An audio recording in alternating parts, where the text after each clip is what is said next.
In this AlignMix video, you will learn how to manually create new sales reps in your AlignMix file. To do that, simply locate the area where you want to add a new sales rep. So let's come here into Florida and scroll down to Southern Florida. And you'll see we have a lot displayed on the map right now. So to make it less cluttered, I'll turn off the accounts layer like so. And now let's add a new sales rep to be assigned to territory 167. To do that, you right-click on the territory, click on Properties, and then you can click here on the Add Sales Rep button. If you wanted to reassign a sales rep that already exists in this file, you would click here on the drop-down menu and select that sales rep.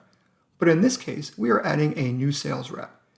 Click the green plus button, and now we simply type in the name and home zip code of that sales rep. And we are creating a sales rep, so we make sure that checkbox is checked here. Click on Add, and then click on OK.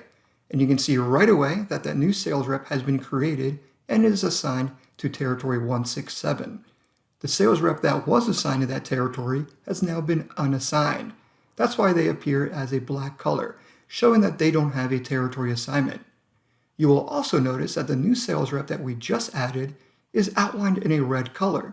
And that means that sales rep actually does not live in the same territory that they operate in. And it's just by maybe a couple miles, but still they're outlined in red to show you that they are not living and operating in the same territory. And you can bring them into their own territory by using the touch align tool, clicking that, dragging the tool over, and assigning those zip codes to the same territory. And now you can see that red border has disappeared. You can also manually add sales reps by clicking on the Edit Personnel button here in the top, and then click on the green plus button. Here, you simply type in the new name of the sales rep, new name of the rep, and if it's a sales rep, you make sure to have their sales rep checkbox here. You can assign them to a territory from this view here, and place them in a home zip code by typing in their zip code right here. And then you click on OK, and that sales rep will be created and that assignment will be made. And there you go. You've just learned how to manually create sales reps in AlignMix.